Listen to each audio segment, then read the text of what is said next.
안녕하세요. 저는 경기도 평택에 살고 있는 40대 여자입니다. 최근에 제 딸한테 문제가 좀 있어서 병원을 자주 다니고 있어요. 지금은 그래도 많이 좋아진 편이지만 불과 얼마 전까지만 해도 전혀 상상하지 못했던 사건이 있었습니다. 저는 남편과 맞벌이를 하고 있었어요. 그러다 보니 제 딸아이는 날마다 시댁에서 시모와 함께 지내고 있습니다. 제 딸도 시모와 함께 지내는 거에 거부감을 느끼지 않고 아주 잘 지내고 있었어요. 그런데 자주는 아니고 아주 가끔씩 그림을 그려온 적이 있었는데 그때마다 제 눈에 들어오는 한 사람의 모습이 그려져 있었습니다. 시모와 남편이 그려져 있었는데 한쪽 구석에 아주 작게 여자로 보이는 한 사람을 그려놨었어요. 그래서 그림 안에 손톱만큼 작은 사람은 누구냐고 물어봤는데 아무 말도 하지 않더라고요. 그림 풍경을 보니 집안인 건 확실해 보였는데 그림 속의 인물이 누군지는 알아낼 수 없었습니다. 처음으로 보게 된 작은 사람의 그림을 보고 있던 저는 창밖에 멀리에서 걸어다니는 사람으로 보이길래 지나가는 한 사람을 그린 건 줄 알았어요. 그런데 시댁에만 가면 한두 번도 아니고 몇 번씩이나 같은 그림을 그려오길래 뭔가 느낌이 안 좋아지기 시작했어요. 그래서 남편한테 그림이 좀 이상하다고 보여주게 되었고 남편도 심각하게 한참 동안 손톱만한 사람을 바라보더니 아무리 생각해봐도 문제 삼을 만한 그림은 아닌 것 같다면서 7살짜리의 그림을 너무 심각하게 보는 것 같다면서 대수롭지 않게 넘겼어요. 제가 너무 예민하게 반응하는 것 같다고 오히려 저를 더 이상하게 생각하고 있었습니다. 그런 남편의 말에 저도 일단 그냥 넘어가긴 했었는데 계속해서 신경이 쓰이고 있었어요. 왜 항상 시댁에만 가면 그려오는 그림 속에 아주 작게 여자를 그려왔는지 이해할 수가 없었습니다. 남편과 대화를 한 이후에도 머릿속에서 떠나지 않은 그림의 정체가 궁금해서 제 딸을 최대한 구슬려서 그림 속의 여자를 손으로 가리키며 누구냐고 물어봤지만 예상했던 대로 입을 꾹 닫은 채 아무 말도 하지 않았어요. 많이 답답하기는 했지만 그렇다고 별것도 아닌 그림 가지고 아이를 다그칠 수도 없던 터라 나중에 기회가 되면 저에게 모든 걸 솔직하게 털어놓을 거라 생각해 침착하게 기다리기로 했어요. 그런데 주말에 시댁에서 가족들과 같이 식사를 하게 된 적이 있었는데 남편과 시모가 저를 약간 따돌리는 것 같은 느낌이 들더라고요. 평소와는 좀 다른 느낌을 받아서 기분이 안 좋았던 저는 식사를 마치고 남편과 따로 대화를 이어나갔어요. 그리고 두 모자의 행동에 대해 얘기했습니다. 지금 나랑 뭐 하자는 거야? 내가 여기 일하러 왔어? 일 시킬 건 다 시키고 밥 먹을 때 완전 투명인간 취급하더라. 나한테 뭐 불만이라도 있는 거야? 뭐? 갑자기 이게 무슨 말이야? 평소 때와 다를 게 없는데 뭐가 문제라는 건데? 당신 오늘 뭐 잘못 먹었어? 당신이야말로 요즘 상태가 좀 이상한 것 같은데? 쓸데없이 이상한 질문들을 계속하질 않나. 해봄이가 정신 상태가 좀 이상한 것 같다고 병원을 가봐야 한다고 하질 않나. 도대체 왜 그래? 계속 이런 식으로 행동을 하는 당신이 더 이상해 보여. 내가 어머니랑 잘 지내는 게 질투나서 그래? 쓸데없이 집안 분위기 망치지 말고 당신이야말로 표정 관리 좀 잘해. 내가 지금 표정 관리하게 생겼어? 어머님, 왜 저러시는 건데? 평소에는 집안일을 하거나 음식을 만들 때도 옆에서 상냥하게 도와주셨는데 이번에는 아예 손 놓고 시키기만 하셨잖아. 평소와 다르지 않았다면 내가 이런 말도 안 하지. 괜히 틱틱거리시는 거 다 티나는데 어떻게 신경을 안 써? 평소에 해봄이 많이 봐주시니까 힘드신가 보지. 웬만하면 그냥 대충 넘어가면 안 돼? 계속 이러면 피곤해져서 같이 못 살아. 숨이 막혀서 살 수가 없다고. 오죽했으면 내가 이런 말이 나오겠어? 요즘 당신 집에도 늦게 들어오고 행동 하나하나가 마음에 안 드는 거 알아? 어머님이랑 나 몰래 속닥거리기나 하고. 뭐 숨기는 거 있지? 뭐? 하긴 뭘 해. 우리 엄마 얼굴 보고 싶어서 오는 건데 그게 뭐 잘못됐어? 당신 요즘 해보미 때문에 너무 예민한 것 같은데 정신과 상담 좀 받아봐. 아무리 생각해봐도 남편의 행동이 너무 이상했어요. 하는 행동이 예전과는 많이 달라졌던 걸 알 수 있었던 건 평소에는 연락도 자주 했고 좀 늦기라도 하면 미리 문자라도 남겼는데 그런 것도 없어지고 시모도 평소에는 저를 딸처럼 대해주셨는데 너무 갑작스럽게 변해버린 모습이 당황스럽기만 했어요. 저를 대할 때 밝은 얼굴로 웃어주시던 분이셨는데 그런 모습은 아예 찾아볼 수도 없었습니다. 너무 급격하게 변해버린 시모와 남편의 모습에 실망을 하게 된 저는 점점 다투게 되는 일이 잦아지기 시작했어요. 그런 안 좋은 관계가 계속 지속이 되던 어느 날 남편과 대판 싸우게 되는 일이 있었습니다. 집에 들어올 시간이 한참 지났는데도 집에 들어올 생각을 안 하더라고요. 저녁 11시가 넘었는데 전화 한 통 없고 제 전화는 받지 않길래 시모에게도 전화를 걸어봤어요. 그런데 시모 전화기는 아예 꺼져 있더라고요. 시간은 점점 늦어지고 새벽 시간이 되어서도 연락이 없자 화가 머리끝까지 올라와 버렸습니다. 아무리 싸웠어도 지킬 건 지켜야 하는데 남편은 자기 하고 싶은 대로 막 나가길래 속이 부글부글 끓어올랐어요. 그래서 마지막으로 전화 한 통 하고 받지 않는다면 무조건 뒤엎을 생각을 가지고 있었습니다. 저와 더 이상 부부관계를 유지하지 않을 것처럼 행동하는 남편과 함께 살아갈 의미가 없을 것 같아 마지막 전화 한 통을 넣었는데 몇 분 전까지만 해도 수신음이 갔었던 남편의 핸드폰에서 전원이 꺼져 있다는 말이 수화기를 통해 들려왔어요. 이건 누가 봐도 남편이 일부러 핸드폰의 전원을 꺼버렸다는 걸 알 수 있을 정도로 저를 무시하는 행동을 보였습니다. 그날 너무 화가 나서 잠 한숨 못 자고 나를 꼬박 세우면서 남편에 대한 마음도 닫혀버리게 되었네요. 그렇게 날이 밝았는데 아침 7시가 되어서야 남편이 현관문을 열고 조심스럽게 들어오더군요.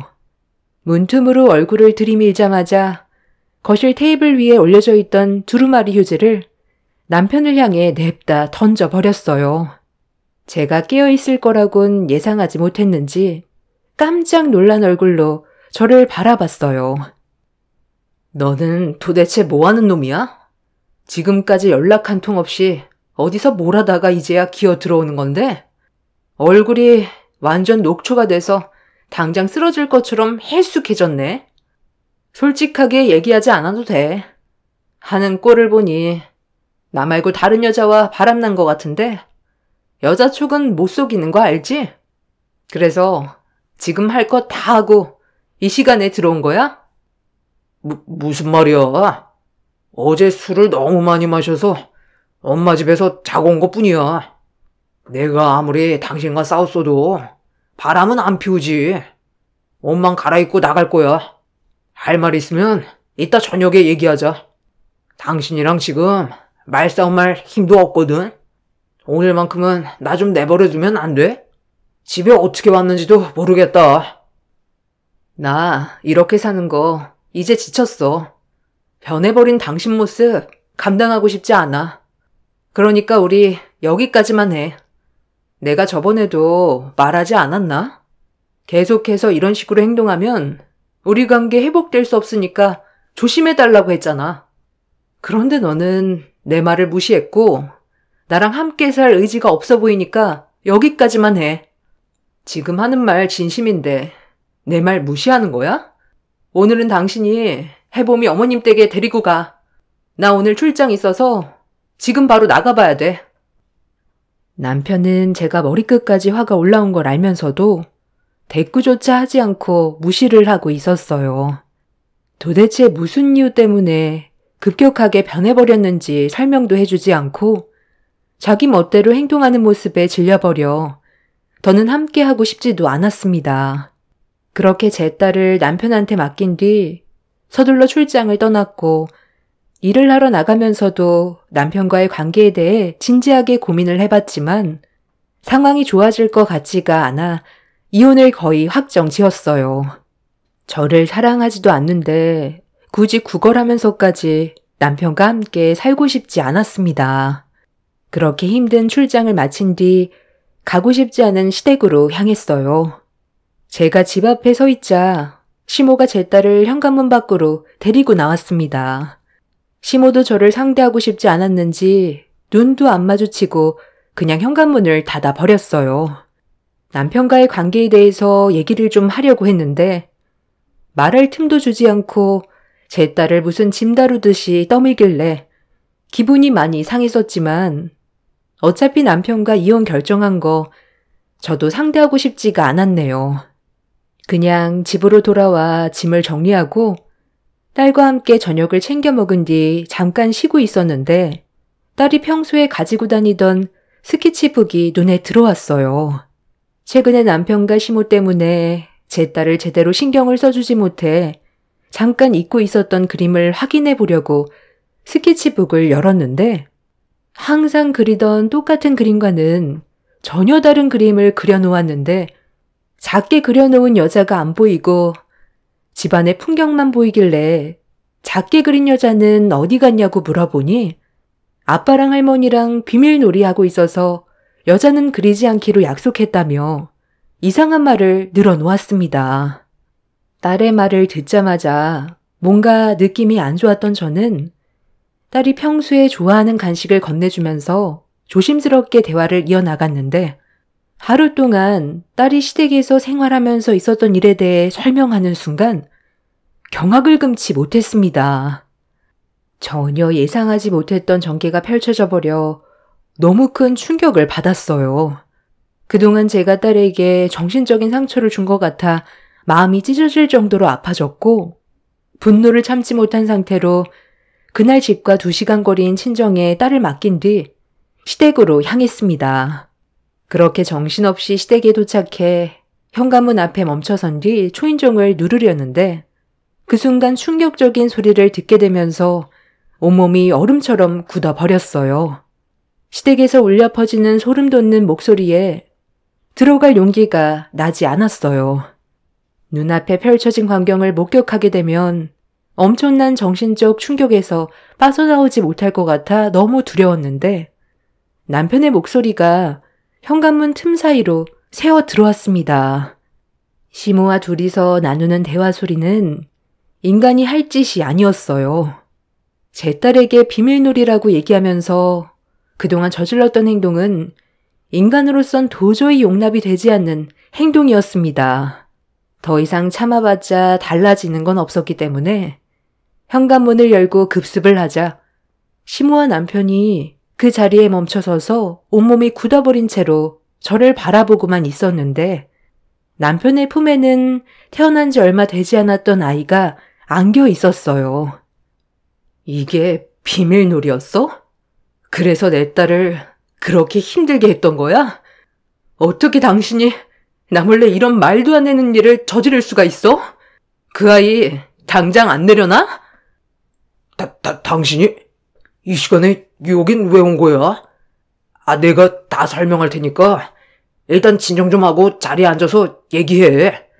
우리 시우 이제 막 겨우 잠들었는데 이러다 깨겠어. 우리 시우? 깨면 왜 안 되는데?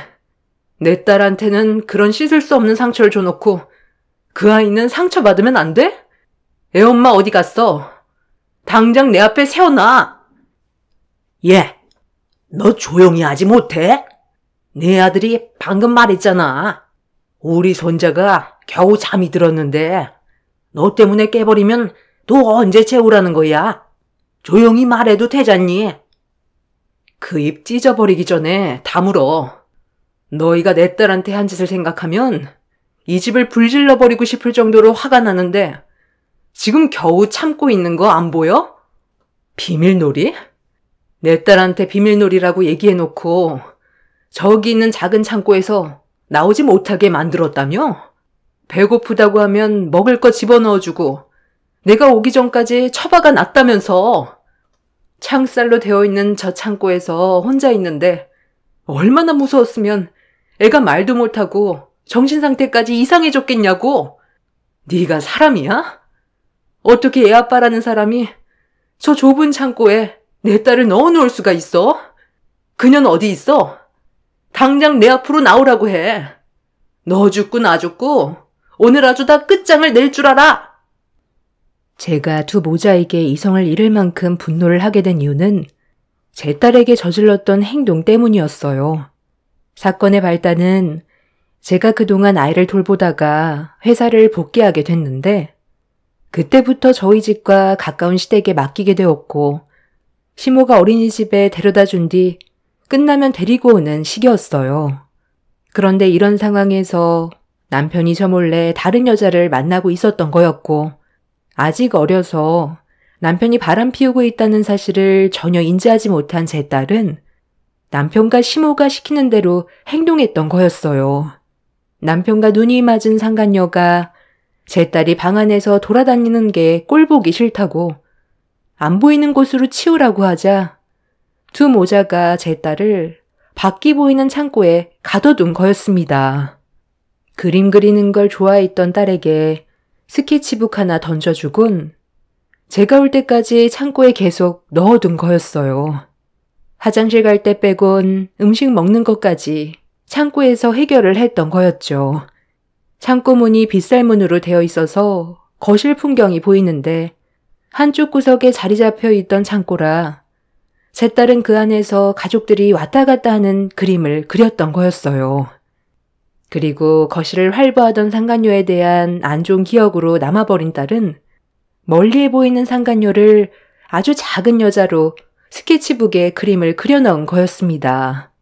그리고 제가 그림에 문제가 있는 것 같다고 얘기하고 난 뒤에 남편과 시모가 제 딸에게 그림 그리는 건 좋은데 여자 그림은 그리지 말라고 했던 거였어요. 그때부터 여자의 그림을 한동안 그리지 않았었는데 제가 제일 마지막에 보게 된 그림 속에는 남편이 한 아이를 안고 있는 그림이었고 그걸 본 저는 경악을 했던 거였습니다. 딸한테 맛있는 간식을 손에 쥐어주면서 남편과 시모가 어떤 비밀놀이를 하고 있었는지 좋게 구슬려서 대화를 이어나갔는데 남편과 함께 들어온 여자의 품에 아이가 안겨 있었다는 말을 시작으로 그 아이가 남편과 여자 사이에 태어난 아이였다는 것까지 전부 다 파악하고 있었습니다. 신경 쓰지 않는 척 하면서도 창고 안에서 모든 걸 전부 다 지켜보고 있던 거였죠.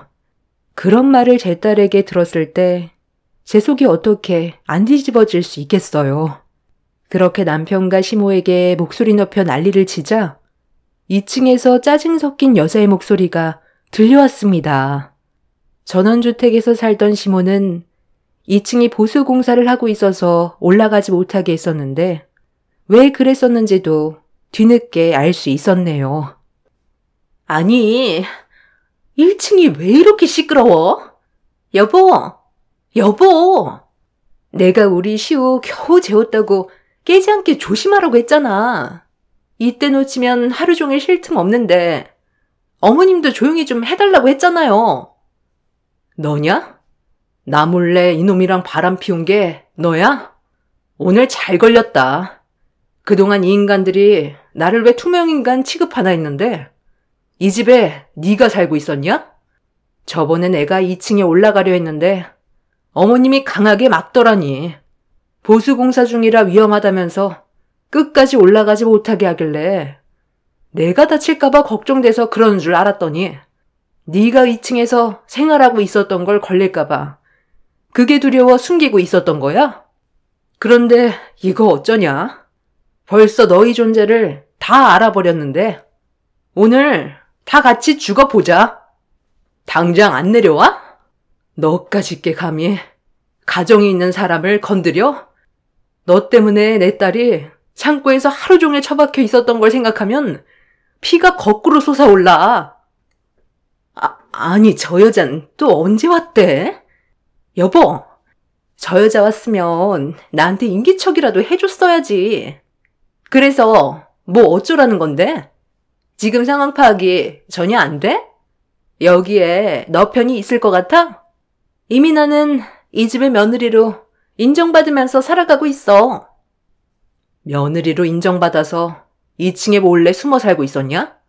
그래봤자 너는 첩이고 법적 소송 들어가면 나한테 위자료 토해내야 될 인생이야. 성질머리가 그 모양이니까 이 사람을 나한테 뺏긴 거지. 어느 누가 댁 같은 여자를 좋아하겠어? 내가 왜 여기에서 살고 있는지 궁금하지? 어머님이 그러셨거든. 내가 마음에 드는데 이 사람과 닮은 아들 하나 낳아주면 어머님이 가지고 있는 재산 나한테 넘겨주겠다고.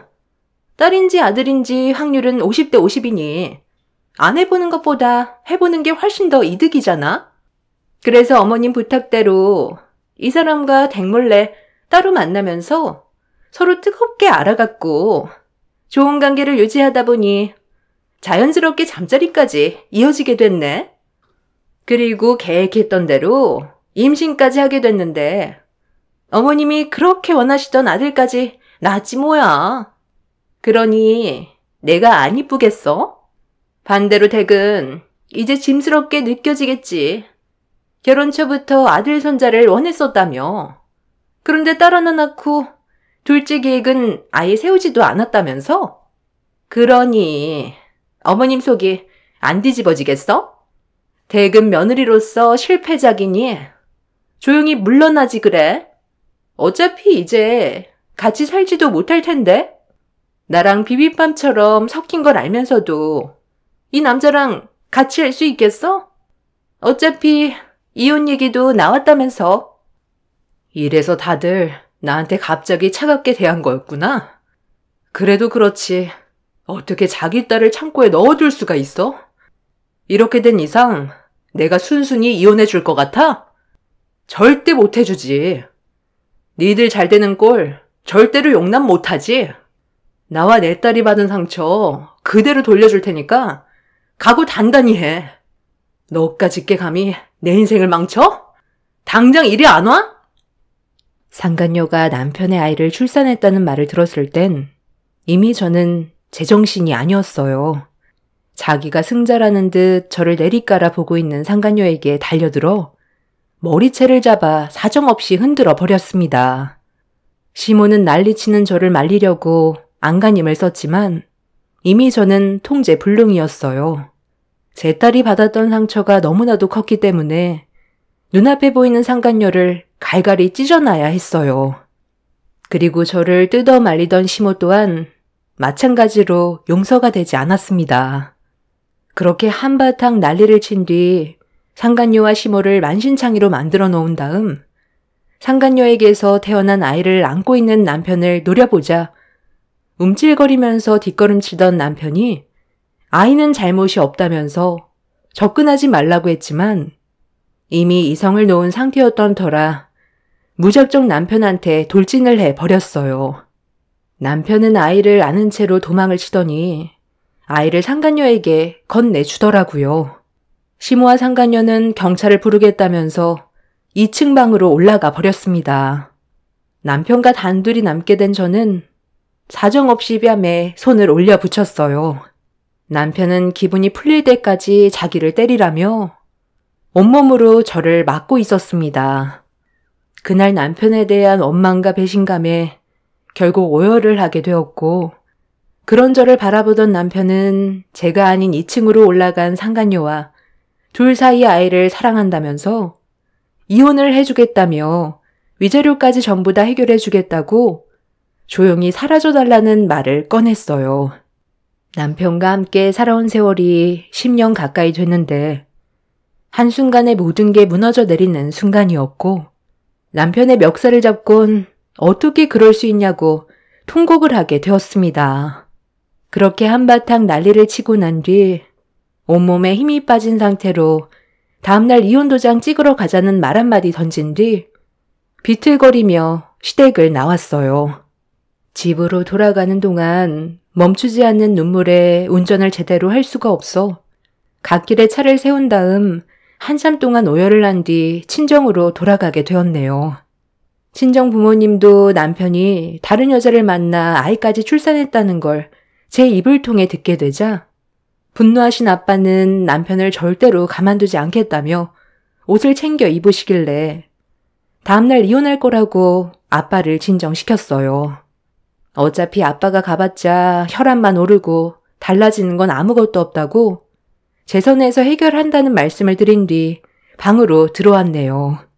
아직 7살밖에 되지 않은 제 딸은 세상 모르고 자고 있는데 남편은 이런 눈에 넣어도 아프지 않을 자기 친딸을 두고 상간녀에게 빠져 또 다른 아이까지 만들어 버렸다는 게 억장이 무너져 내렸어요.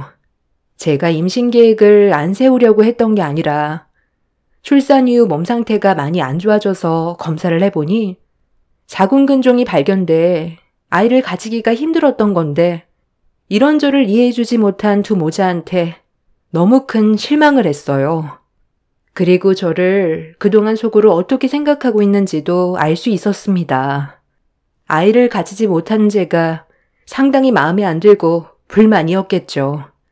그래도 인간으로서 해선 안 될 짓이 있는 건데 두 모자는 저에게 평생 지울 수 없는 상처를 남겨주었습니다. 그날 역시 잠 한숨 못 자고 눈물로 나를 지새운 뒤 아침 일찍 남편한테 문자를 넣었어요. 이혼 서류 작성하게 법원에서 보자고 했었죠. 남편이 상간녀의 위자료까지 자기 선에서 해결해 주겠다며 최대한 합의를 보자는 말에 저 또한 더 이상 미련이 남아있지 않아 최대한 빨리 해결 보고 법적으로 남이 되고 싶었어요.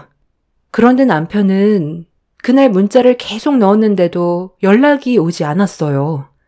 기분이 안 좋은 상태로 전화를 해봤는데 또다시 받지 않길래 급하게 또 다른 계획을 꾸미고 있는 것 같은 느낌이 들어 화가 나기 시작했는데 갑자기 모르는 번호로 전화가 왔길래 감정 없이 전화를 받았는데 수화기에서 들려온 한마디에 입을 다물지 못했고 상상하지 못한 전개로 이어져 급하게 시댁으로 향했습니다.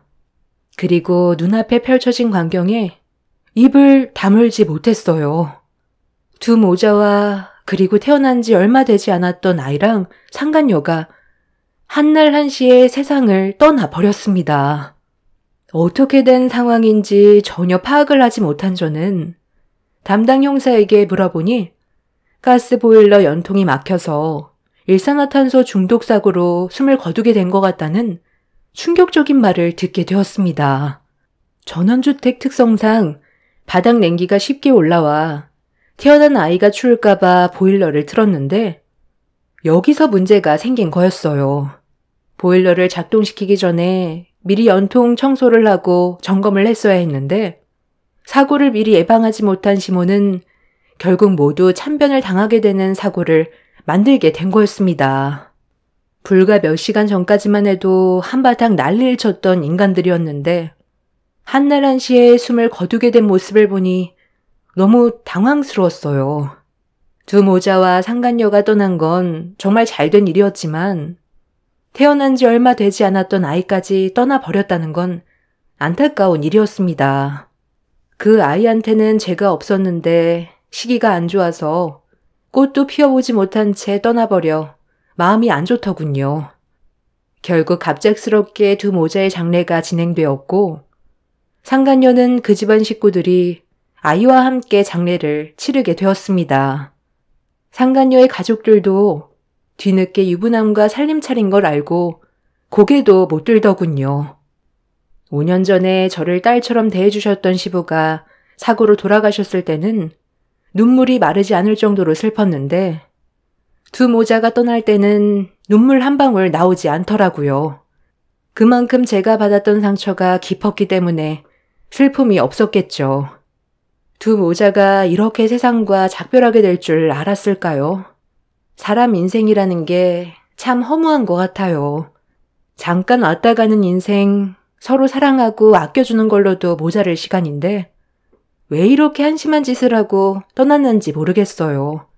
아이까지 사고를 당하게 된 건 안타깝긴 하지만 어찌 보면 부모가 저지른 행동에 대한 대가를 치렀다고 생각해요. 비록 결과는 좋지 않았지만 그 인간들의 업보인 거겠죠. 이 모든 일이 이혼을 바로 앞두고 일어나면서 자연스럽게 외아들인 남편과 시모의 재산이 고스란히 저와 제 딸에게 넘어왔어요.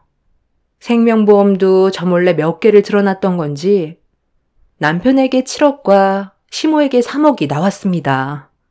혼자 딸을 키우기 막막했는데 이 돈으로 안정적으로 자리 잡을 수 있을 것 같아요. 아이가 요새 심리치료를 받고 있어서 한결 밝아졌어요.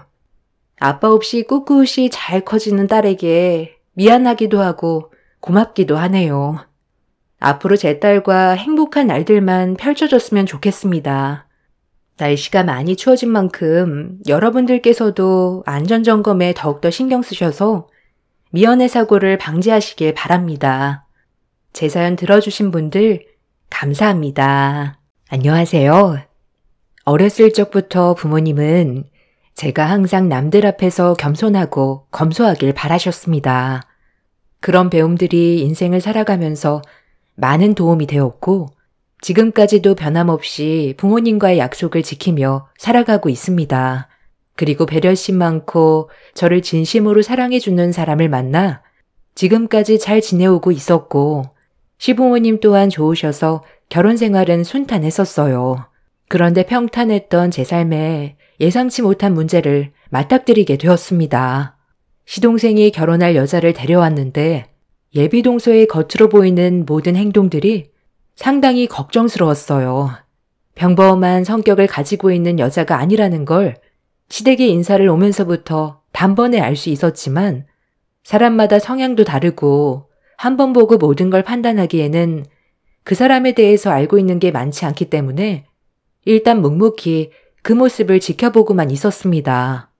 그렇게 시동생이 데려온 예비동서와 짧은 시간을 보낸 뒤 시동생은 예비동서를 집으로 바래다 준 뒤 돌아왔는데 상당히 기분이 들떠 보였고 저희 가족들에게 좋은 말이 나올 줄 알았는지 기대에 찬 눈빛으로 어떤 것 같냐고 첫인상의 느낌에 대해 물어봤어요. 시동생이 물어보자마자 시부가 먼저 입을 떼셨고 저와 같은 생각을 가지고 계셨습니다. 오늘 처음 얼굴을 마주하는 자리였고 네가 결혼하겠다고 데려온 여자친구에 대해 모든 걸 알지는 못하지만 아버지가 봤을 때 이 결혼은 좀 힘들지 않을까 싶다. 네가 여자친구를 바래다 준다고 자리를 비운 사이 대화를 좀 나눠봤는데 다들 같은 생각을 가지고 있더구나. 지금 너는 여자친구에 한창 빠져서 결혼을 하겠다고 결심했겠지만 연애와 결혼은 하늘과 땅 차이고 그만큼 신중을 기해야 되는 문제인데 네가 데려온 여자친구는 배우자감으로는 많이 부족한 것 같으니 결혼은 다시 한번 생각해보는 게 좋겠다. 일단 우리가 공통적으로 보게 된 첫인상은 성격이 밝긴 했지만 예의가 많이 부족하고 기본적인 예절 교육을 제대로 받지 않는 게 눈에 보이니까 같이 지내다 보면 이 문제로 마찰이 많아질 것 같은 느낌이 들었다. 걔가 예의가 없다고요? 오늘 처음 얼굴 보는 자리였잖아요. 긴장해서 그럴 수도 있는 거고 지금까지 만나오면서 제가 지켜보고 느낀 감정에 대해서 말씀드리자면 저는 아버지가 생각하는 거와 반대의 시선으로 바라봤고 충분히 예의 바르고 기본적인 인성이 갖춰져 있는 사람이에요. 모든 사람이 완벽하지 않듯이 제 여자친구도 부족한 부분이 있겠지만 결혼을 반대할 정도로 성격이 안 좋다고 생각해 본 적은 없어요. 지금 다들 한입 모아 반대한다고 했는데 많이 당황스럽네요. 당연히 가족 말 들어서 나쁠 건 없지만 제가 사랑하는 사람이 저평가되니 기분이 썩 좋은 건 아니네요. 모두들 같은 의견인 거 확실한 거죠? 네가 결혼하고 싶어하는 여자인데 우리가 안 좋은 시선으로만 바라봤겠니? 너 말대로 밝은 모습이 보기 좋다만 대화에서 나오는 거침없는 말투에서 가정 환경이 어땠는지 어느 정도는 짐작할 수 있겠더라. 엄마는 너가 한 번 더 신중하게 생각해보고 결정을 했으면 좋겠어. 모두들 너의 선택을 존중하지만 가족들 말 들어서 나쁠 거 없다는 거야. 시동생은 시부모님의 말을 진지하게 받아들이는 것 같아 보였지만 사람 마음이라는 게 주변에서 아무리 설득하고 얘기해줘도 본인이 받아들이지 않는다면 아무 소용 없기 때문에 올바른 결정을 내려주길 바랬어요. 하지만 시동생은 가족들 말을 듣지 않고 예비동서와의 결혼을 강행했고 끝내 결혼식을 올리게 되었습니다. 제가 남편과 결혼을 할 때부터 시동생이 가족들과 반대의 성향을 가지고 있다곤 생각했지만 크게 문제되지 않아 신경을 쓰진 않았어요. 그리고 일이 워낙 바빠서 명절 외에는 얼굴을 보는 일이 거의 없었습니다. 시부모님의 성격상 독하게 말하지는 못하기 때문에 최대한 좋게 대화로 풀어가려 했지만 시동생의 고집을 꺾을 수는 없었어요. 시부모님은 본인의 삶이고 아무리 백날 얘기해줘봤자 깨닫기 전까진 모른다며 잘 살면 좋겠지만 가족들이 걱정했던 대로 흘러가게 돼서 결국 이혼까지 하게 된다면 그땐 본인이 깨닫는 게 있을 거라며 더 이상 말리지는 않았어요. 그렇게 새 식구가 들어오게 된 이후 예상했던 대로 동서는 가족들에게 많은 스트레스를 안겨주었습니다. 거침없이 뱉어대는 말들에 모두가 당황스러워하고 있는데 본인은 그걸 전혀 모르는 눈치였어요. 어머님, 아니, 음식들이 하나같이 전부 다 제 입맛에 안 맞아요. 이런 거 말고 다른 건 없어요? 전부 남을 뿐인데 저는 고기 없으면 밥을 먹지 못하거든요. 동서 앞에 있는 건 고기가 아니고 뭔데? 그리고 이런 음식들을 먹어야 몸이 건강한 거지. 가공식품만 먹으면 몸이 금방 안 좋아져. 다 가족들 생각해서 만들어주신 거라고. 형님, 저는 물에 빠진 고기 안 먹어요. 사람들이 보쌈 고기를 왜 먹는지 저는 모르겠어요. 물컹거리고 퍽퍽한 게 식감도 이상하잖아요. 어머님, 고기 아직 남았죠? 그럼 그것 좀 구워주면 안 될까요? 제가 크게 가리는 편은 아닌데 어머님이 워낙 건강한 음식만 만들어놔서 젓가락이 가지 않으니 편식하는 것처럼 보일까봐 제 이미지상 좀 그렇긴 한데 그래도 먹을 게 있어야 젓가락이 가지 않겠어요? 특히 저기 새우젓 좀 치워주면 안 될까요? 저는 이 세상에서 젓갈류를 제일 싫어하거든요. 비린 냄새가 너무 역하고 음식물 쓰레기 같아 보여서 솔직히 토할 것 같아요. 저만 그런 게 아니라 요즘 사람 저처럼 젓갈 안 먹어요. 처음 인사드리러 왔을 때는 이런 말 하는 거 예의가 아닌 것 같아 참고 있었는데 지금은 한 가족이니까 이런 말에도 기분 나쁘거나 하지 않죠? 이 사람이 저랑 입맛이 똑같아서 같이 사는데 전혀 지장 없지만 어머님 댁에만 오면 음식 먹는 것 때문에 너무 힘들어요. 당신도 먹을 게 없지? 내가 따로 좀 차려줄 테니 같이 먹을래? 시모가 주말에 동서내에 왔다고 새벽부터 일어나셔서 힘들게 준비한 보쌈에 여러 가지 건강한 음식들을 힘들게 한 상 차려주셨는데 생각 없이 말하는 동서의 언행에 가족들 모두 당황스러울 수밖에 없었습니다. 시모가 만든 음식을 앞에 두고 토할 것 같다는 말을 하는 순간 동서가 어떤 성격인지 확실하게 파악할 수가 있었어요. 아무리 자기가 원하는 음식들이 아니라 해도 고생한 사람을 생각해서 좋은 말을 해주는 게 어려운 것도 아닌데 본인이 마음에 들지 않는다고 어른 앞에서 말을 막 하는 동서의 태도는 앞으로 눈치껏 고쳐주길 바랐어요. 그래서 체할 것 같았던 식사 자리가 끝난 뒤 동서와 주방을 정리하면서 문제되는 행동들에 대해 대화를 이어나갔어요. 최대한 기분 나쁘지 않게 좋게 설명을 했는데 동서의 입에서 되돌아온 말은 저에게 엄청난 충격을 안겨주었습니다. 형님, 아니 그럼 저보고 앞으로 입을 닫고 있으라는 말이에요? 요즘 시대가 어느 때인데 그런 고전적인 생각을 가지고 있어요? 제가 어머님한테 미리 말씀을 드려야 앞으로 좀 더 음식을 신경 써주지 않겠어요? 저도 한 가족인데 제 입맛에 맞는 음식 정도는 해주셔야죠. 많은 걸 바라는 것도 아니고 좋아하는 음식 몇 개만 추가해달라는 게 잘못된 건 아니잖아요. 이 정도로 불편하게 만들 거면 차라리 다음부턴 오지 않아야겠어요. 저는 싫은데 억지로 먹고 맘에도 없는 말 원래 잘 못해요. 내가 동서한테 뭐라고 하려는 게 아니잖아. 가족들이 한데 모여 식사하는 자리에서 해야 될 말이 있고 하지 말아야 될 말들이 있는 거야. 그 정도는 충분히 구분할 줄 알았는데 그렇게 하지 못해서 앞으로 좀 조심해 달라는 것뿐이잖아. 서로 좋게 웃으면서 지낼 수 있는 쉬운 방법이 충분히 있는데 굳이 분위기 망칠 필요 있어? 동서도 서로 얼굴 붉히게 되는 그런 상황을 만들고 싶진 않잖아. 그래서 둘만 있을 때 얘기해 준 거니 너무 기분 나쁘게만 생각하지 말고 상대방 기분 고려하지 않고 너무 직설적으로 얘기하는 건 좀 고쳐줬으면 좋겠어. 입이 가벼우면 집안에 풍파가 들이닥친다고 그랬어. 앞으로 말하기 전에 한 번 더 생각하고 말을 하면 좋을 것 같아. 동서의 성격이 나쁘다는 게 아니야. 밝고 에너지가 넘치는 모습은 정말 보기 좋은데 이것만 고쳐주면 괜찮을 것 같아서 말하는 거니 좋게 받아들여줘. 동서는 제 말에 기분이 안 좋았는지 얼굴을 붉히면서 입을 닫아버린 뒤 고개를 돌려 버렸습니다. 집안 분위기가 점점 안 좋아지는 걸 느끼고 있는데 이런 상황을 경험해 본 적도 없었고 정반대되는 동서의 성격이 앞으로 시댁 생활하는데 많은 어려움이 있을 것 같아 노파심에 좋게 설명해 주었어요. 그런 사람들 있잖아요. 속에 담아두지 못해서 하고 싶은 말은 무조건 입 밖으로 꺼내야 직성이 풀리는 그런 사람들이 몇몇 있기는 한데 사회에서는 그냥 피하면 그걸로 끝인데 동서는 가족이라 피할 수도 없고 잘못된 건 바로 잡아줘야만 했어요.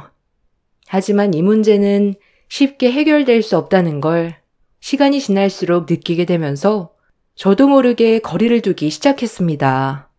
동서와 대화하는 말수가 줄어들었는데 저뿐만 아니라 가족들 모두가 동서에게 상처받고 싶지 않아 먼저 말을 꺼내는 일은 없었어요. 이미 가족들은 마음의 멍이 들기 시작했던 거였죠. 이런 안 좋은 상황 속에서 언제 터질지 모를 동서의 생각 없는 막말이 오래간만에 모이게 된 식사 자리에서 터져버리게 되었습니다. 시동생이 고급 레스토랑을 예약해 저희 부부와 시부모님을 초대했는데 시동생이 먼저 분위기 좋게 대화를 풀어나갔습니다. 그런데 동서가 시부를 빤히 쳐다보더니 충격적인 말을 꺼냈고 가족들 모두 전혀 예상치 못한 상황을 겪게 되었습니다. 지금까지 살아오면서 처음 겪어본 상황이라 경악할 수밖에 없었네요. 아버님, 여기가 무슨 자리인지는 아시죠? 아니, 그런데 일하다 오셨어요? 아니, 옷이 그게 뭐예요? 잠깐 고개를 돌려서 레스토랑에 식사로 온 사람들을 좀 보세요. 격식 차려서 옷을 깔끔하게 입고 왔는데 아버님이 걸치고 있는 그 잠바가 지금 레스토랑의 분위기와 맞는다고 생각하세요? 어머님도 마찬가지예요. 남들 보는 시선도 있는데 그럼 구질구질한 옷을 꼭 입어야 했어요? 이런 건 당신이 레스토랑으로 부르기 전에 미리 설명을 드렸어야지.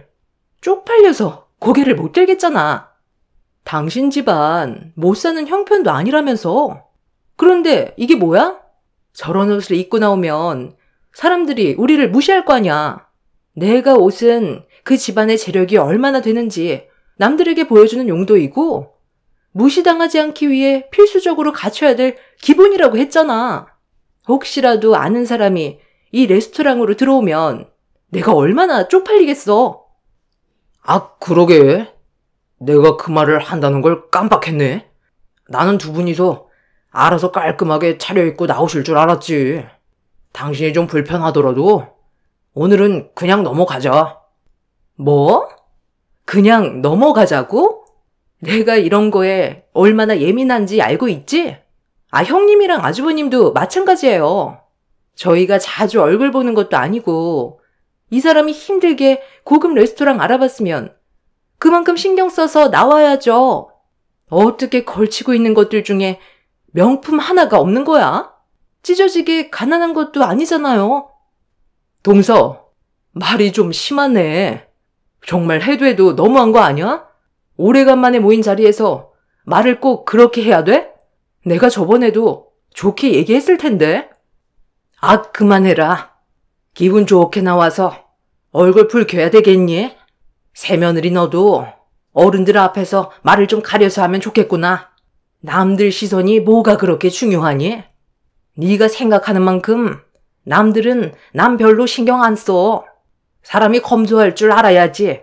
겉으로 보이는 치장이 중요한 게 아니라 그 사람에게 보이는 인성이 중요한 거다.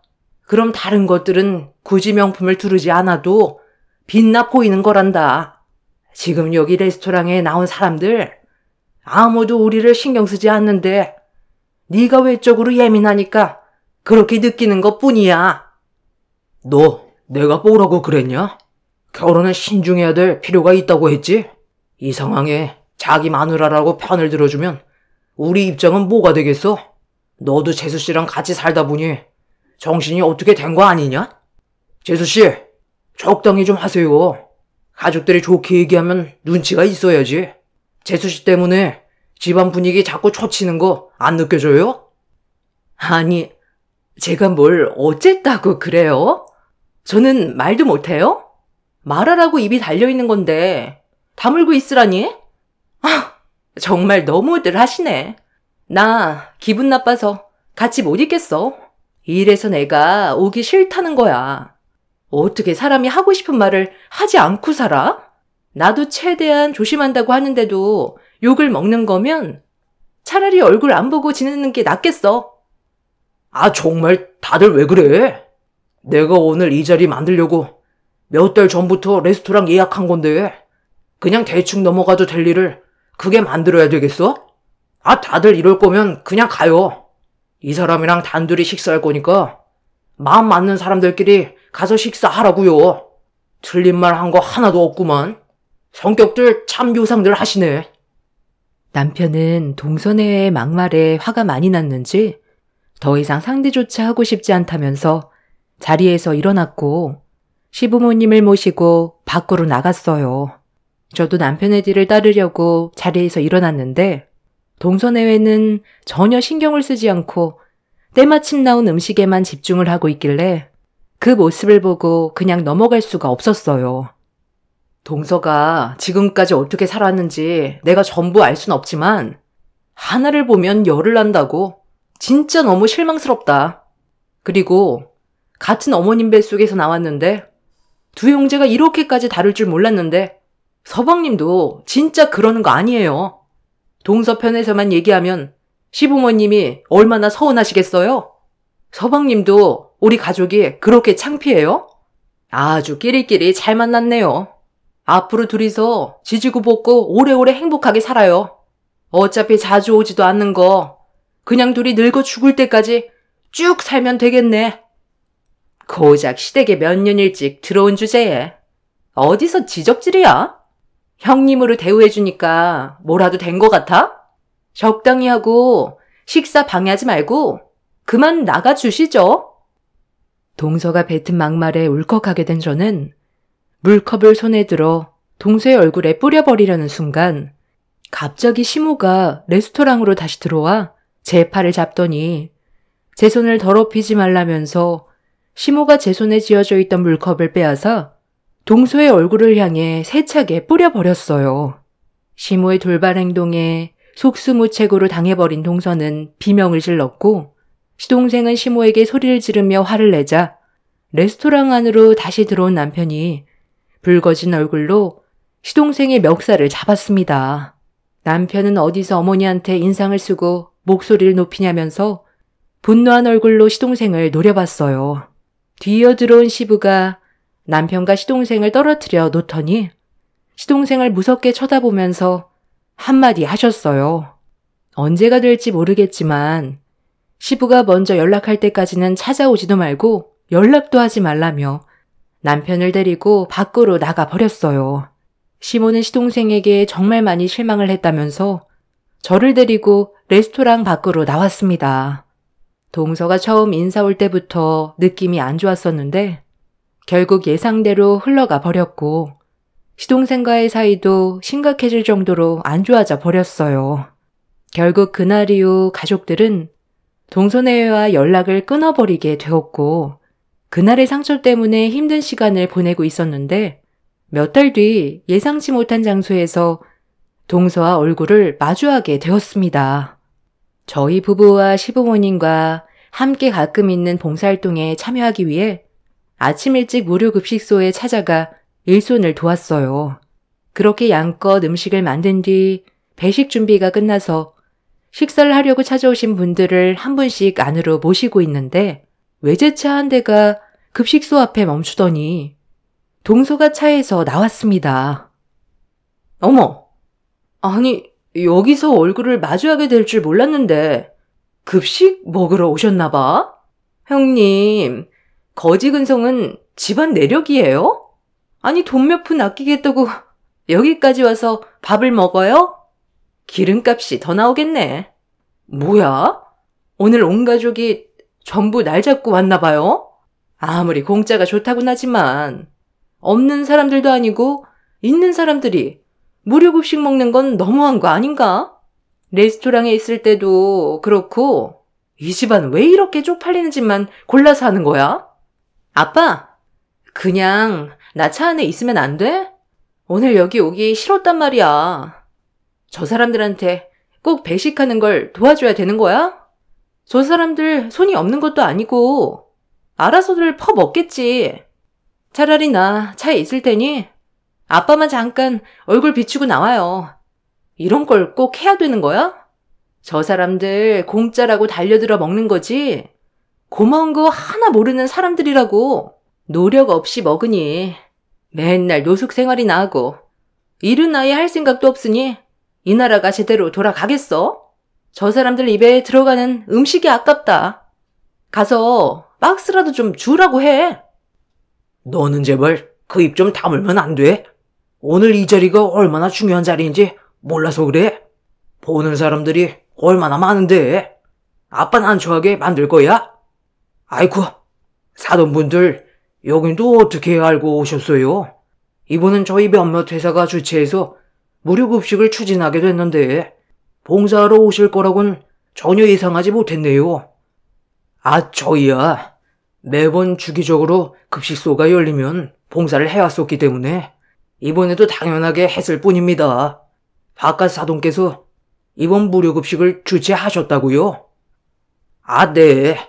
저희랑 같은 계열 업체의 사장들이 뜻을 함께 모아 추진을 하긴 했는데 이번이 처음이라 많이 어수선했지만 그래도 마무리가 잘 된 것 같네요.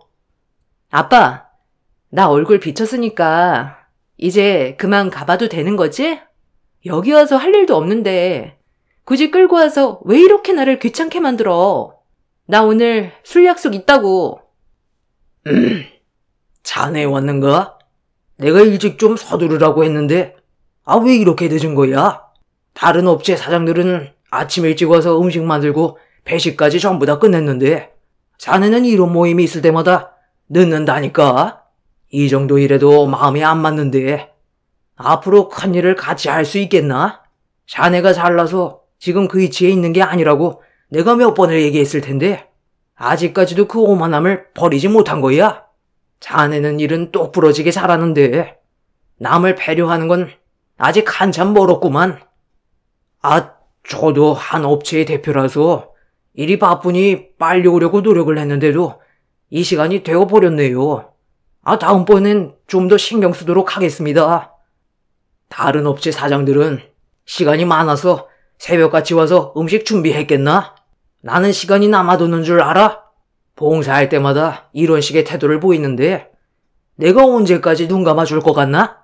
자네가 보이는 태도가 무료급식 추진하는 걸 마음에 들어하지 않는다는 걸로밖엔 안 보이네.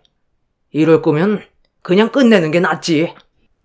아빠, 아니 뭔데 그래? 왜 아빠가 저 사람한테 쫄쫄매고 있는 건데?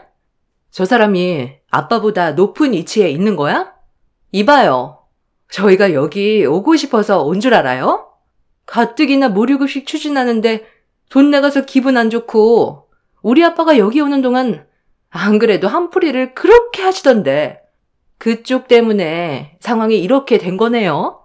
이런 거 하려면 그쪽 혼자 알아서 하면 되지. 왜 우리 아빠까지 끌어들여서 하는 건데요? 이런 일이 좋은 일인 줄 알아요?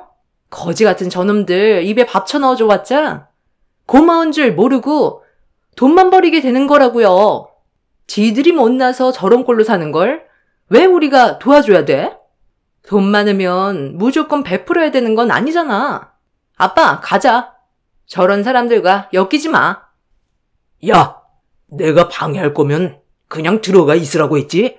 지금 이 자리가 얼마나 중요한 자리인데 그런 말 함부로 해? 대표님, 정말 죄송합니다. 제 딸이 아직 철이 없어서 그런 거니 대표님이 넓은 마음으로 이해해 주셨으면 좋겠네요. 늦은 만큼 제가 설거지 담당하겠습니다. 지금 바로 주방으로 들어가죠. 동서, 지금 우리 아버지한테 그게 무슨 말버릇이야? 배운 사람일수록 더 겸손해야 된다는 거 몰라? 이 자리가 우리 아버지가 강제로 만든 자리라고 생각해? 원래 우리 아버지 혼자 무료급식을 추진하셨는데 아버지 덕분에 관련 업체 사장님들이 덕을 많이 봐서 앞으로 함께 더 잘하자는 마음에 사장님들께서 자의적으로 추진한 것뿐이야. 동선의 아버님도 처음엔 그런 마음으로 하신 거 아니었어요? 저희 아버지가 강요한 건 아니잖아요. 다른 업체 사장님들은 마음에서 우러나와서 진심으로 불효잇을 돕기 위해 이 자리에 나왔는데 사장님은 그게 아니었나 봐요. 아버지, 철칙대로 행동하시는 게 좋을 것 같아요.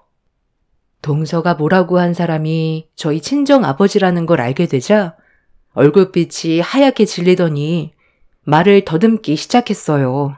그리고 그 사이 주최 측 사장님들께서 단체로 저와 아버지에게 다가와 무료급식 배식이 끝났다면서 각자의 자리로 돌아가신다는 말에 저와 아버지는 고생한 사장님들과 인사를 나눴고 이런 모습을 본 동서는 개거품을 며 발광을 하기 시작했어요.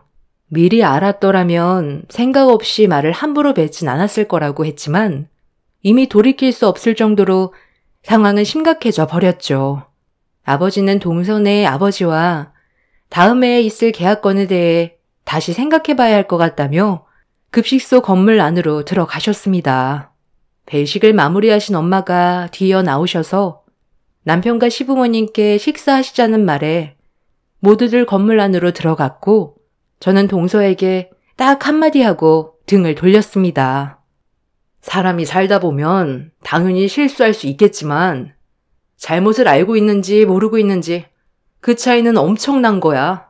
동서가 방금 생각 없이 뱉은 말들은 주워 담기 힘들 거야. 한마디 말로 천냥빚도 갚을 수 있지만 한마디 말이 집안을 송두리째 무너뜨릴 수 있다는 거 이번 일을 통해 똑똑히 알았겠네. 동서의 입이 왜 이렇게 거친가 했는데 집안 내력이었다는 걸 나도 오늘 처음 알았네. 그럼 들어가고 서방님한테 안부나 전해줘. 형님, 잠시만요. 제가 방금 한 말은 정말 실수했어요. 인정할게요. 그러니 우리 아빠 내년에 계약할 수 있게 말 좀 잘해주면 안 될까요?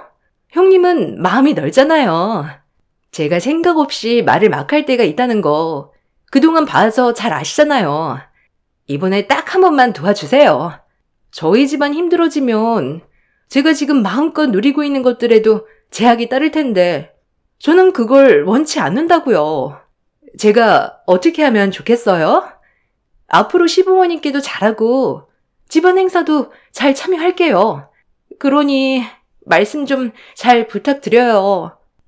글쎄, 이미 상처를 받은 분들이 한두 명이 아니라서 내가 해결할 수 있는 방법이 있을지 모르겠네.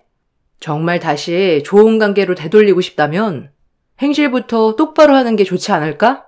오늘이 다른 날보다 무료급식소를 찾으신 분들이 많아서 설거지가 산처럼 쌓여 있거든. 가능하겠어? 싫으면 어쩔 수 없는 거고. 설거지요? 제가 지금 입고 있는 이 옷 상당히 비싼 명품인데 저 주방에 들어가서 음식물이 묻어있는 식판을 저보고 닦으라고요?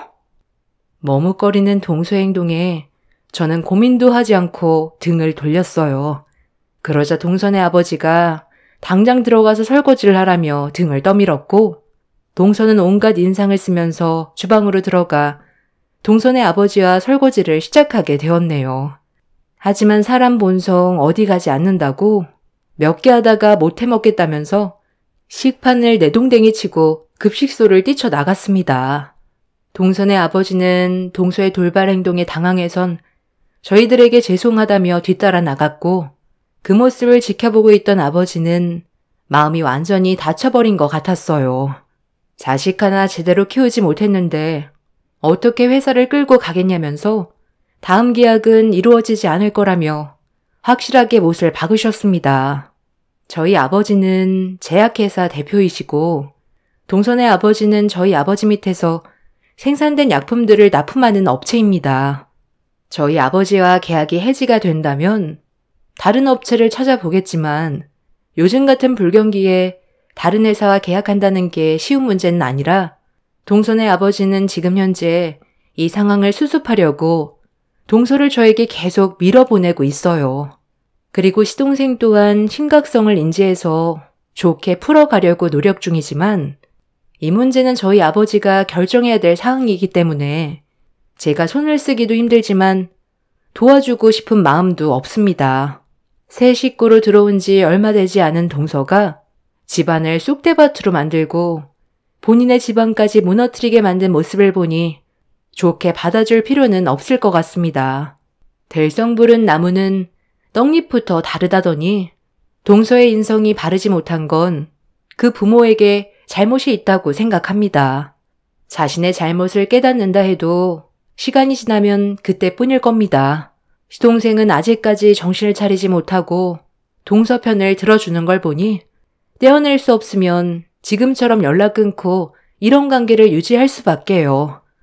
시부가 말씀하신 대로 자신의 잘못된 선택을 깨닫게 되는 날이 조만간 찾아오겠죠. 제 사연 들어주신 분들 한파의 감기 조심하시길 바랍니다. 감사합니다. 안녕하세요. 저는 40대 여자입니다. 최근에 좋은 추억 하나 만들어서 사연을 신청하게 되었습니다. 이 글을 쓰면서 다시 생각해봐도 많이 어이가 없지만 그래도 제가 내린 결정으로 인해 그 사람들이 뭘 잘못했는지 깨달았으면 좋겠어요. 시동생이 동서와 결혼한 지 얼마 되지 않았을 때 집안이 어떻게 돌아가는지 모든 걸 파악하지 못했는지 저를 좀 무시하는 경향이 있었어요. 처음부터 그런 건 아니었고 대화를 하다가 한 달에 얼마나 버는지에 대해 이야기를 나누다가 의사 전달이 잘 안 돼서 동서가 말을 잘못 알아들은 적이 있었어요. 그런데 그때 나누던 대화에서 동서의 성격이 썩 좋지 않다는 걸 알게 된 이후 별로 상대하고 싶지 않았어요. 약간 거리를 두는 게 좋을 것 같다고 판단하게 되었죠. 본인이 그렇게 잘난 것도 아닌 것 같은데 사람을 무시하는 말투와 행동들이 몸에 배어 있는 것 같았는데 며느리로 들어온 지 얼마 되지 않아서 성격을 전부 다 드러내지 않고 숨기는 게 느껴졌습니다. 이번 추석 때 동서와 주방에서 명절 음식을 같이 만들고 있었는데 말수가 많던 동서가 돈 얘기를 꺼내기 시작했어요. 음식을 만들면서 묵묵히 들어주고 있었는데 자기가 시동생과 결혼한 이유를 설명하더라고요.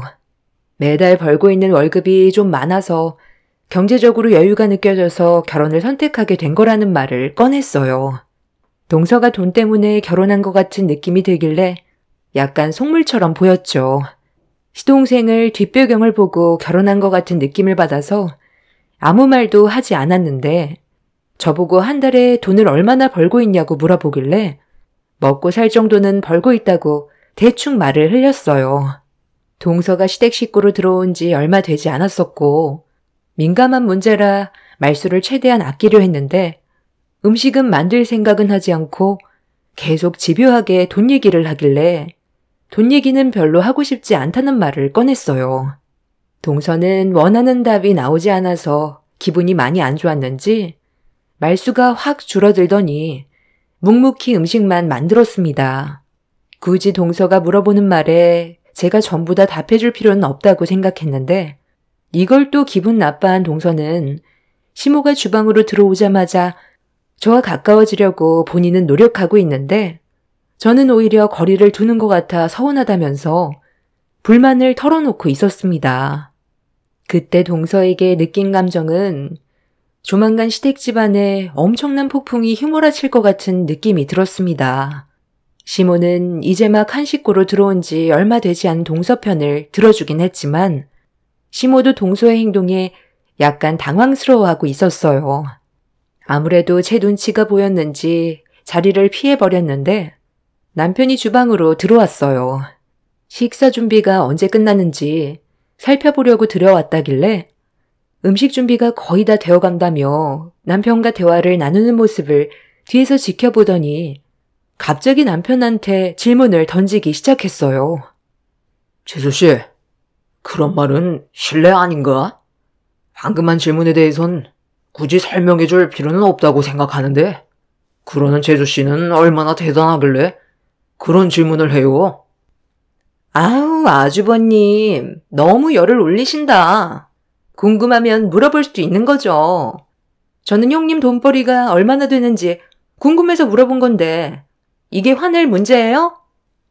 이 사람 한 달에 80만 원 벌어요. 제 밑에서 용돈벌이 하고 있는데 이제 됐어요? 그런 재수씨는 얼마나 잘 벌길래 이 사람 난처하게 그런 걸 물어봐요? 네? 80만 원이요? 아니, 100도 아니고 한 달에 80만 원 용돈벌이 한다고요? 집 근처 아무 데서나 일해도 한 달에 80만 원은 넘게 벌 것 같은데. 아무리 용돈벌이라지만 시간 투자 대비 너무 적은 금액 아니에요?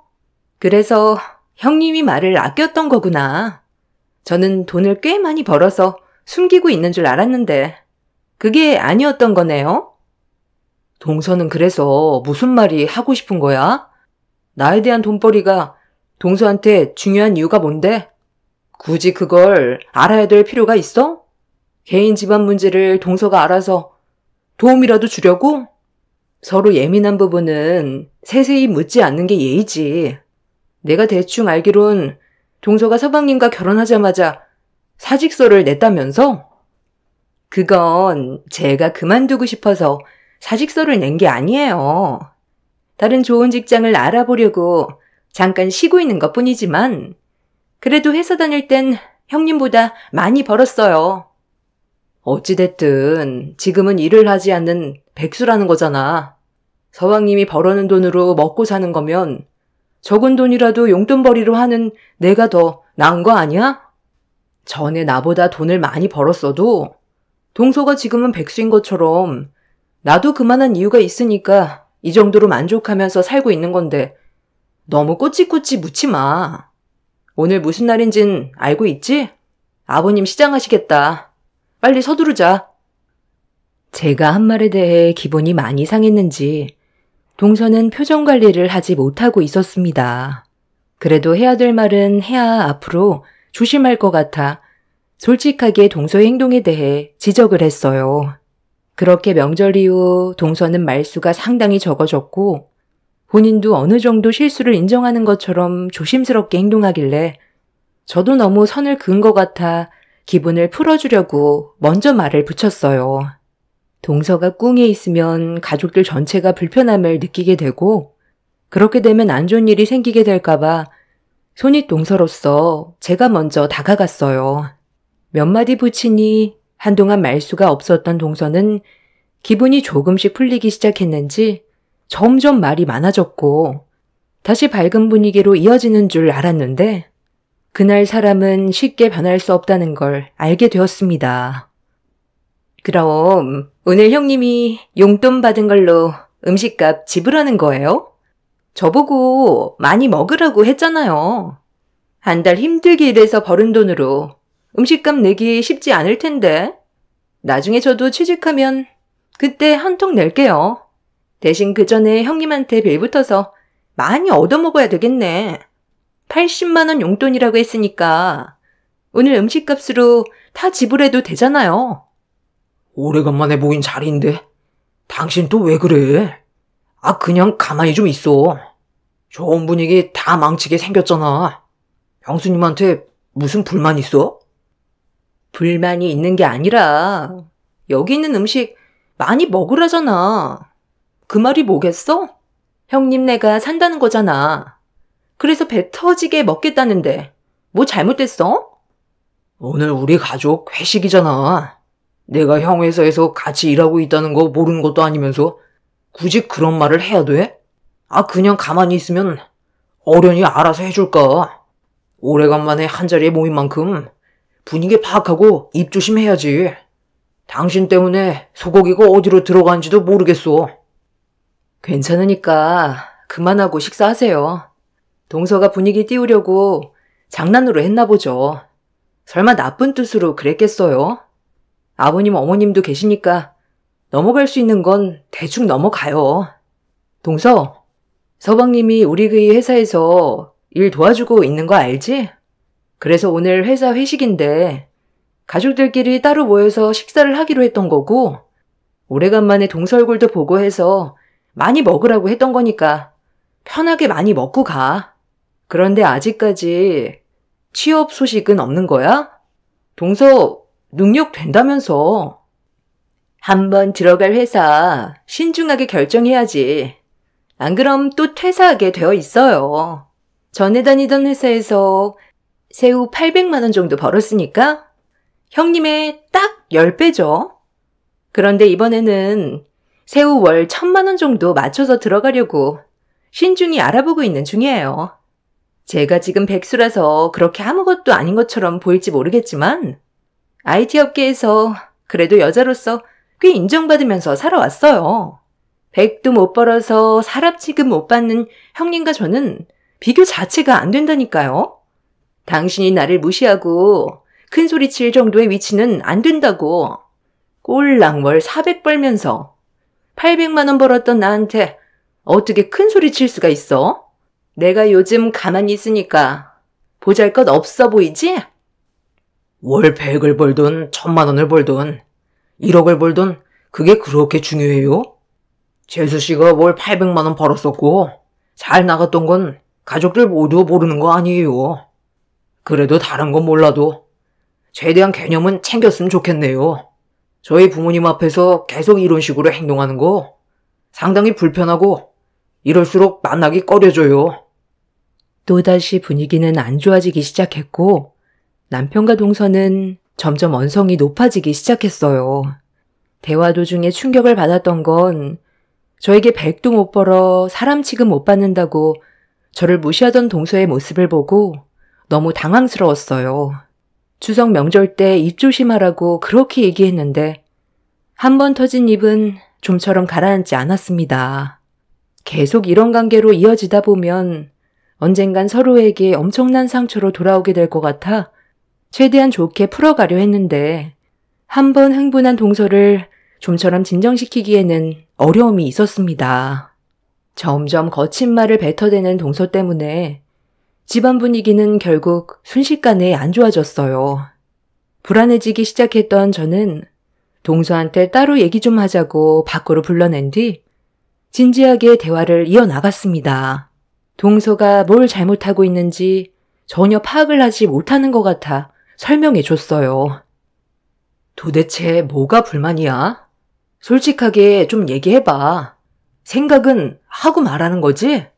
궁금한 게 있으면 개인적으로 따로 물어보던지 해야지. 꼭 가족들 앞에서 난감하게 해야 돼? 먼저 얘기하기 전에 한 번 더 생각하고 나서 얘기해도 늦지 않잖아. 솔직한 건 좋은데 너무 생각 없이 툭툭 내뱉어서 깜짝깜짝 놀라. 그게 제 매력이에요. 형님은 좋게 했어요. 저만 나쁜 년 되고 가족들 전부 형님 편이니 얼마나 든든하겠어요. 꼴랑 월 80만 원 벌면서 800 버는 나를 이렇게 무시해도 되나? 내가 저번에 얘기했지? 우리 그이가 사업을 하고 있고 나는 그냥 용돈 버리식으로 돈을 벌고 있는 것 뿐이라니까. 그걸 꼭 비교해서 가족들 앞에서 얘기해야 돼? 동서가 많이 벌면 당연히 좋은 일이지. 하지만 돈 문제로 상대방을 무시하는 발언 같은 건 하면 안 되는 거야. 80만 원 번다고 사람 취급 못 받지 않아. 살면서 그런 적 단 한 번도 없었고 오히려 동서한테 내가 상처받는 일들이 많았지. 인생을 살면서 돈이 그렇게 중요한 건 아니라고 생각해. 많이 있으면야 좋겠지만 없다고 해서 불행한 삶을 사는 것도 아니야. 나도 예전에는 어려웠던 적이 꽤 길었는데 지금은 여유도 많이 생겼고 용돈도 쓸 정도로 생활이 많이 풍족해졌어. 동서 집안이야. 원래 좀 살았으니까 내 말에 이해가 안 될 수도 있는데 나도 산전수전 다 겪어본 사람이라는 거야. 그만큼 지금까지 살아오는 동안 많은 걸 느끼고 배우면서 제일 중요한 건 바로 입조심을 해야 된다는 거고, 말실수 한 번에 상대방의 인생길이 완전히 달라질 수 있거든. 그러니까 동서도 최대한 말을 가려서 하는 게 좋아. 그래야 동서도 나중에 상처를 받지 않지. 모든 자기가 저지른 행동에 대해서는 그만큼의 대가가 따른다는 걸 알아둬. 그거야 형님 생각이죠. 저는 형님이 하는 말에 공감이 별로 되지가 않아요. 저는 지금까지 살아오는 동안 하고 싶은 말 다 하면서 살아왔었고 뭐든 솔직하게 얘기했어요. 제대로 표현도 못하고 상처받을까봐 하고 싶은 말 못하면 본인이 손해고 정신적으로도 상당히 힘들어지죠. 그럴 바엔 그냥 솔직하게 얘기하는 게 좋지 않아요? 내 삶을 챙기는 것도 힘든데 상대방까지 신경 쓰면서 살면 피곤해서 살 수 있겠어요? 저는 제가 하고 싶은 말 하면서 살 거예요. 할 말 끝났으면 먼저 자리로 가볼게요. 동서와는 도저히 대화가 통하지 않았어요. 제 말을 귀담아 듣지도 않고 자리로 돌아가 버린 동서의 모습에 실망을 많이 하게 된 저도 마음의 문이 닫혀버렸고 그런 동서의 모습에 화가 많이 났었습니다. 그래도 인생 선배인 제가 최대한 좋게 설명을 해주고 가족의 구성원이 되었으니 잘 지내보고 싶은 마음에 기분 나쁜 것들이 있어도 그냥 넘어갔는데 동서는 배려해주고 있다는 것도 모른 채 막무가내로 행동하기 시작했어요. 도대체 뭐가 잘못된 건지 이해할 수가 없었습니다. 다시 자리로 돌아오게 된 저는 심호흡 한번 하고 자리에 다시 앉았는데 동서의 버릇없는 행동이 계속 이어졌고 결국 집안 싸움으로 이어져 버렸습니다. 방금 제가 1억 써 넣은 곳에서 전화가 왔는데요. 제가 원하는 대로 조율이 되지 않아서 고민을 많이 했는데 복지가 좋아서 그냥 들어가기로 했어요. 좀 서두르는 감이 있긴 했지만 저도 마냥 놀 수도 없고 무엇보다 제 앞에 앉아있는 형님이 저를 백수 취급하면서 형님보다 못한 급으로 취급하는 게 너무 기분 나빠서 그냥 다니려고요. 어머님, 아까 형님이랑 무슨 대화를 했는지 알아요? 아니 글쎄, 제가 크게 잘못한 것도 없는데 말실수를 했다면서 충고하더라고요. 남들 눈치 보면서 말도 가려서 해야 되면 피곤해서 어떻게 살아요? 그런 건 자존감이 없는 사람들이나 남 눈치 보면서 사는 건데 제가 왜 그렇게 살아야 하죠? 형님이나 남들 눈치 보면서 사세요. 제가 왜 남들 기분까지 살펴야 되는데요? 이제 저 형님네랑 자리 만들게 되면 참석 안 하려고요. 차라리 따로 자리 만드는 게 좋겠어요. 나도 이 자리에 시간 내서 왔는데 하고 싶은 말도 못하면서 살 바엔 따로 만나는 게 서로가 스트레스 받지 않는 방법 아니겠어요? 자기야, 그만 일어나자. 내가 이런 대우 받으려고 당신이랑 결혼한 거 아니잖아? 어머님, 제 말이 틀렸어요?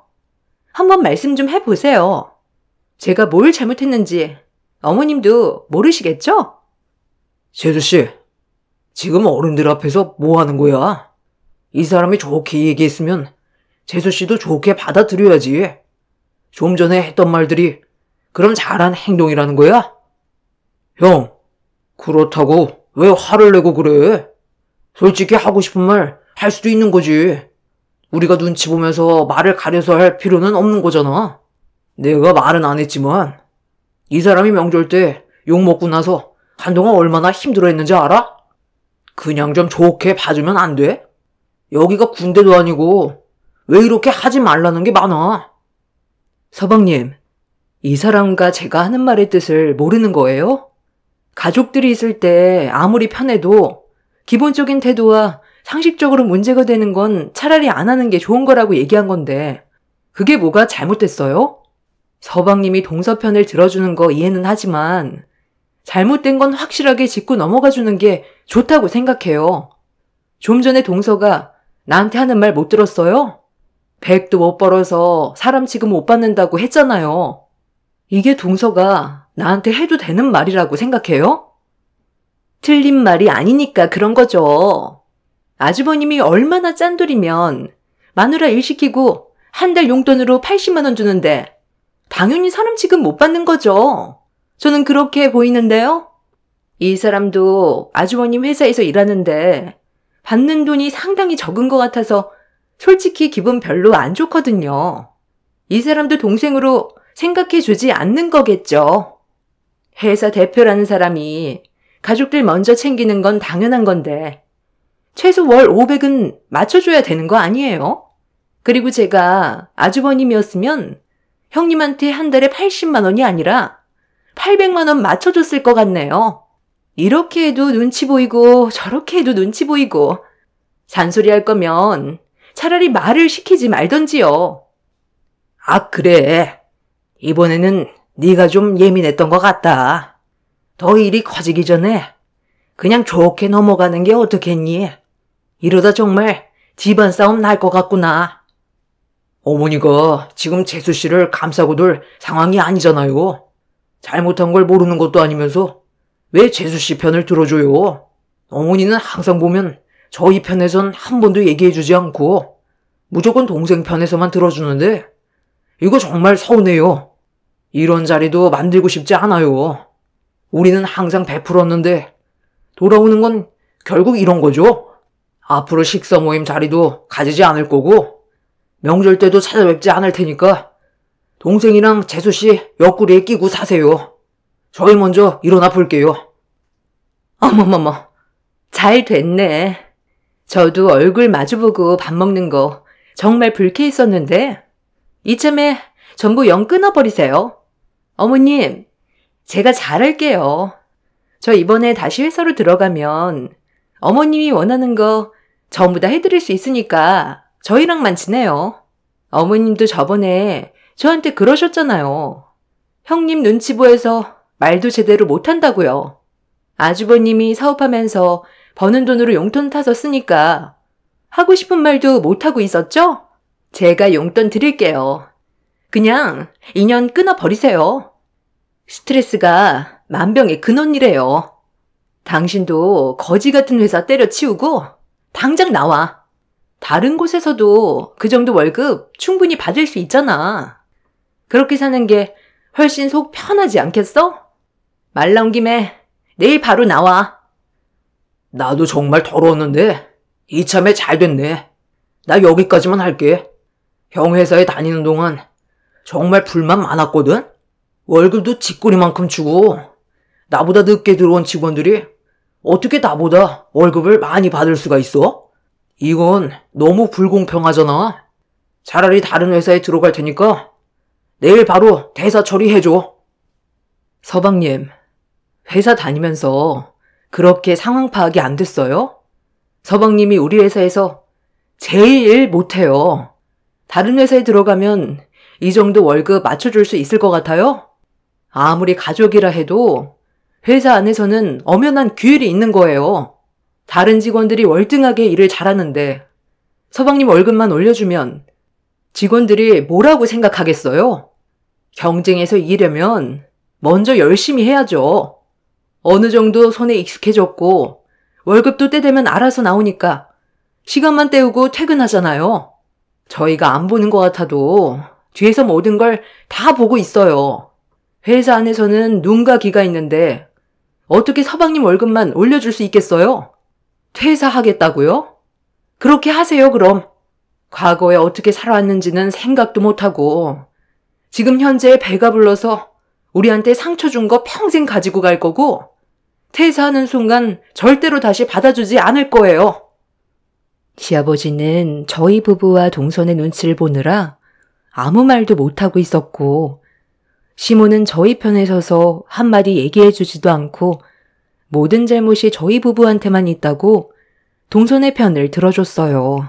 정말 엄청난 배신감을 느끼고 있었고 저 몰래 동서와 시모가 둘이서 험담을 했었다는 것도 상처로 돌아왔었네요. 아무리 생각을 해봐도 저희 부부가 뭘 잘못했는지 모르겠더라고요. 그날 한바탕 난리를 치고 집으로 돌아온 뒤 남편과 이 문제에 대해 한참 동안 대화를 나눴는데 남편의 결론은 그냥 영 끊고 저희 가족만 챙기는 걸로 결정을 내렸습니다. 베풀어봤자 돌아오는 것도 없는데 뭐하러 가족들과의 관계를 유지하냐면서 너무 큰 실망을 했다고 더 이상 조금의 미련도 없어 보였어요. 저도 남편의 의견에 적극적으로 따랐고 시동생은 동서의 말대로 저희 회사에서 퇴사를 하게 되었습니다. 시동생이 다른 직원들보다 많이 뒤떨어졌지만 그래도 가족이라서 품고 갔었고 월급도 다른 직원들 말 안 나오게 조금씩 올려줬었어요. 그럼 하는 만큼 따라줘야 하는 건데 당연하게 생각하는 시동생한테 너무 실망스러웠었죠. 남편은 반도체 부품 회사를 운영하고 있는데 시동생은 생산직 업무를 맡고 있어요. 출근해서 퇴근할 때까지 하루에 기본적으로 맞춰야 될 물량이 있는데 항상 70%까지만 맞춰놔서 남편한테 몇 번이나 한 소리 들은 적이 있었는데도 시동생은 동생이라는 이유로 회사를 편하게만 다니려 하고 있었어요. 그런 모습을 봤을 때 매달 주는 월급이 너무 아깝게 느껴졌습니다. 그런데 본인 입으로 퇴사하겠다는 말을 입 밖으로 꺼내는 순간 그 말이 너무 반가웠어요. 본인의 능력은 생각 안 하고 돈이 적다고 생각한 시동생이 다른 회사에서 한번 겪어봐야 정신을 차릴 것 같았습니다. 그렇게 저희 회사에서 퇴사를 한 뒤 그날 일할 만큼 날수 계산해서 월급 주고 급여 이체를 중지시켜 버렸어요. 그러고 나서 얼마 뒤 동선의 부부와 시부모가 저희 집으로 찾아왔습니다. 심각하게 할 말이 있다길래 일단 들어는 봤어요. 그래도 너무 싹둑 잘라내는 건 좀 심한 거 아니냐? 생활비 정도는 줘야지. 모든 걸 끊어내버리면 너희 엄마랑 아빠는 어떻게 살라고? 꼭 이렇게까지 해야 되겠어? 왜요? 잘난 서방님이랑 동서가 있잖아요. 월 800만 원 번다고 엄청 잘난 척하고 가족들 영 끊게 만들어놨으면 동서한테 해결해달라고 해야죠. 아, 그게요. 이 사람이 들어가려던 회사에서 갑자기 말을 바꾸는 바람에 거절을 당했어요. 다른 직원들은 들어오는 것만도 감사하게 생각하는데 이 사람은 바라는 게 너무 많다고 다른 직원 채용하는 게 좋겠다며 다른 회사 알아보라 하더라고요. 그래서 아직까지 다른 회사에 이력서만 넣어놓고 기다리는 중이에요. 저도 형한테 배운 기술이 있어서 다른 회사 알아봤는데 형한테 받았던 월급의 절반만 준다더라고요. 기존에 받았던 게 있다 보니 최대한 맞춰보려 했는데 제가 받았던 만큼 주는 회사는 없다며 생산직에서 대기업 월급을 바란다고 취업이 안 되더라고요. 똑같이 시간 내서 일하는데 월급이 적으니까 취업을 못 하겠더라고요. 그래서 무슨 말이 하고 싶은 건데요? 다시 받아달라는 거예요? 저희는 이미 마음이 떠났고 앞으로도 변화될 건 없을 것 같은데요? 벌써 다른 직원 채용도 끝났고요. 그만 돌아가세요. 꼭 이렇게까지 해야 되겠어? 가족끼리 평생 얼굴 안 보고 살 거야? 그럼 너희들 속이 편하겠니? 시간도 어느 정도 지났는데 최대한 좋게 넘어가자. 그래요, 형님. 가족 좋다는 게 뭐예요? 저도 지금 당장 회사에 취직을 못한 것뿐이지 금방 취직할 수 있다니까요. 제가 눈높이 기준을 좀 낮추면 되니까 이 사람 다시 회사에 입사시켜주고 아버님, 어머님 생활비 좀 맞춰주세요. 그래야 저희도 당장 먹고 살 수 있죠. 이런 식으로 단칼에 거절하면 저희 다 굶어 죽어요. 동서가 책임진다며. 이미 우리는 손을 털어버렸기 때문에 더 이상 뭘 해주고 싶지도 않아. 그런 마음도 생기지 않고 그만 돌아가. 아버님, 어머님도 그만 가세요. 저희 부부는 동서네와 시부모님한테 조금의 미련도 주지 않고 보내버렸어요. 그리고 지금 현재 남편과 저는 시댁 식구들을 전혀 받아주지 않고 있습니다. 시동생은 발등에 불이 떨어져 결국 저희가 주던 월급의 절반밖에 안 되는 곳에서 취직을 하게 되었고, 동서는 전에 받았던 월급이 있어서 무조건 한 달에 세후 800만 원 주는 곳을 찾아보고 있는 중입니다. 경기가 안 좋은 이때에 아마 동서의 기준으로 취업은 힘들 것 같습니다. 결과적으로 시동생이 벌어오는 돈으로 동서네와 시부모님이 생활하고 있는데, 시부모님은 금전적으로 힘들어도 절대로 일을 할 생각은 없는 것 같아 보였어요. 그만큼 생활비를 타서 쓰던 생활에 익숙해져 막상 닥친 현실을 적응하지 못하고 있네요. 저희 부부는 절대로 받아줄 마음이 없어요. 냉전 한 푼 주지 않으려고요. 가족이라는 이유 하나로 손해를 봐도 호의를 베풀었는데, 당연한 권리로 생각했던 시부모와 시동생, 그리고 개념을 밥 말아먹은 동서와 더 이상 관계를 이어나가고 싶지가 않습니다. 저희 부부가 얼마나 중요한 존재였는지 앞으로 살아가면서 더욱더 많이 느끼겠죠. 시댁 식구들한테 신경 안 쓰고 생활하니 제 속이 너무 편해서 요즘 입맛까지 살아나 살까지 쪘네요. 이 행복이 오래 갔으면 좋겠어요. 최근에 동서와 시동생이 중내만내 하면서 한바탕 싸웠다는데, 아무래도 동서가 눈을 낮추고 취업을 하지 않아서 그런 것 같습니다. 시동생 본인만 힘들게 손해보고 있다고 생각하는 것 같아요. 불난집 불구경하는 게 이렇게 재밌는지 처음 알았어요. 아무래도 가족들 모두가 근처에 살고 있어서 다른 곳으로 이사를 할까도 생각 중이에요. 가까이 살면 너무 피곤하더라고요. 떨어져서 사는 게 최고인 것 같습니다. 제 사연 들어주셔서 감사합니다.